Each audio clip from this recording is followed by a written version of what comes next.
আমার প্রিয় ছাত্রছাত্রীরা, তোমরা সবাই কেমন আছো? প্রচণ্ড গরম পড়েছে। তোমরা বাড়ির বাইরে একদম বেরিও না, বেশি করে জল খাও আর বাড়িতে বসে পড়াশোনা করো। আজ আমি তোমাদের ক্লাস 3 মৌসুমী সিস্টার আর একটা নতুন জিওগ্রাফি রিভিশন ক্লাস নিয়ে চলে এসেছি।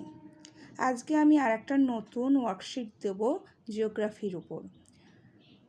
দেখো, প্রথমে কি বলেছি, পুরো বাক্যে উত্তর দাও। আগে বাড়ি তৈরি করতে কি কি জিনিস লাগে? বাড়ির ছাদ না থাকলে কি অসুবিধা হবে?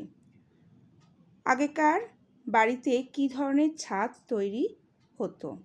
বাড়িতে জানলা ও দরজার প্রয়োজন হয় কেন? ওলনদড়ি কি? যোগানদারেরা কি কি কাজ করেন? রাজমিস্ত্রিদের কি কি যন্ত্র লাগে? বড় রাস্তার পাশে বাড়ি করলে কি অসুবিধা হয়? নদীর পাড়ে বাড়ি করলে কি কি অসুবিধা হয়? 2 নম্বর আছে, দেখো, শূন্যস্থান পূরণ করো।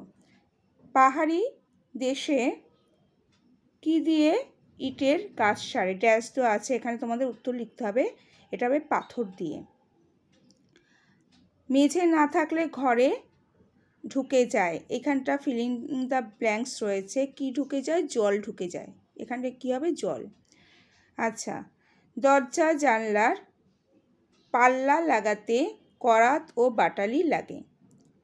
ইট গাঁথতে এখানে কি হবে? বালি, সিমেন্ট ও জল লাগে।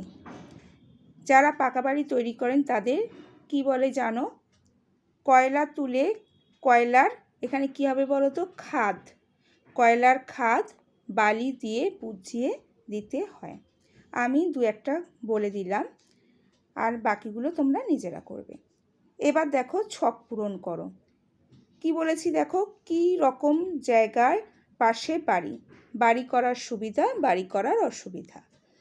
তোমরা জানো, ক্লাসে করিয়ে দেওয়া হয়েছে, তোমরা এগুলো করে ফেলবে। আমি কি জায়গাগুলো দিয়েছি দেখো, বাজারের কাছাকাছি দিয়েছি আর পাথরের খাদানের কাছাকাছি দিয়েছি। এবার পরেরটা দেখো, সঠিক উত্তরের নিচে দাগ দাও।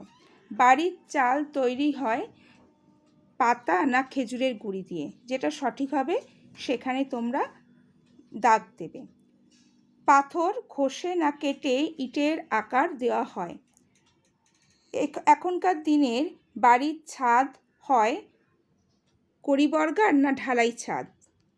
একজন রাজমিস্ত্রির দেওয়াল গাঁথনির সময় লাগে করাত না কর্নিক? বাড়ি তৈরি করতে হয় উঁচু না নিচু জায়গায়? পাথরের খাদান থেকে সারাদিন পাথরের গুঁড়ো না টুকরো উড়ে আসে? ভূমিকম্প প্রবণ এলাকায় কাঠের বাড়ি না পাকা বাড়ি করা উচিত? সাগরের কাছে খুব ঝড় না ভূমিকম্প হয়? এইগুলো যেটা সঠিক তার নিচে দাগ দেবে। এবার 5 নম্বরে দেখো কি বলেছি, মিলিয়ে লেখো। ক স্তম্ভ খ স্তম্ভ দেয়া রয়েছে, তোমরা এইগুলো মিলিয়ে লিখবে। ক স্তম্ভে কী দেওয়া আছে দেখে নাও। চাল ও ছাদ মাটির কলসিতে, যারা কাঠের কাজ করে খাকা মাঠে বাড়ি থাকলে, বাড়ির পাশে গাছপালা থাকলে, বাজারের গায়ে বাড়ি হলে, এইগুলো। খ স্তম্ভে দেখো কী দেওয়া আছে, একটু ছায়া হয়, দুপুরের পর বাজে গন্ধ আসে, সবসময় হইচই হয়। তারপরে আছে রোদ জল ঝড় বৃষ্টি আটকায়, জল খুব ঠান্ডা থাকে, তাদের ছুতোর বলে, খুব মুশকিল হয়। এইগুলো আগে লিখে নেবে, নিয়ে তারপর মিলিয়ে রাখবে। তোমরা তো জানো কিভাবে মেলাতে হয়, দাগ দিয়ে কখনোই মেলাবে না। তোমরা যেভাবে ক্লাসে করেছো সেইভাবে মেলাবে। সংক্ষিপ্ত প্রশ্নের উত্তর দাও। বন্যাপ্রবণ অঞ্চলে ঘরবাড়ি কেমন হওয়া উচিত? বন্যাপ্রবণ অঞ্চলে ঘরবাড়ি কেমন হওয়া উচিত? বাড়ি তোমরা ক্লাসে করেছো, মেঝেটা উঁচু হবে, পাকা বাড়ি কয়েকটা পিলারের ওপর করতে হবে, তাই তো? আচ্ছা, কয়লাখনি অঞ্চলে বাড়ি থাকলে কি ক্ষতি হয়? কয়লাখনি অঞ্চলে বাড়ি থাকলে কি ক্ষতি হয়? বাড়ি ধসে যেতে পারে, তাই তো?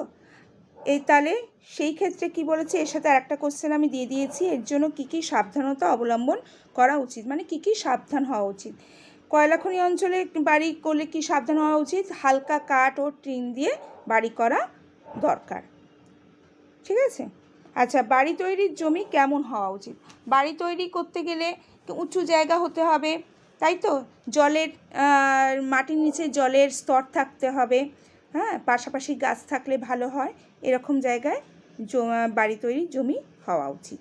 তাহলে এই যে আমি তোমাদের কোশ্চেনগুলো দিলাম, এইগুলো প্রথমে ভালো করে খাতায় লিখে নেবে, নিয়ে তারপর সেইগুলো উত্তর করে ফেলবে। আজকে তাহলে এখানেই আমি শেষ করছি। আবার পরে তোমাদের সাথে নতুন রিভিশন ক্লাস নিয়ে দেখা হবে। কালকে তোমাদের বাংলার মান্থলি টেস্ট আছে। বাংলার মান্থলি টেস্টের খাতা নিয়ে স্কুলে আসবে। 10টার মধ্যে সবাই কিন্তু স্কুলে চলে আসবে, কেমন?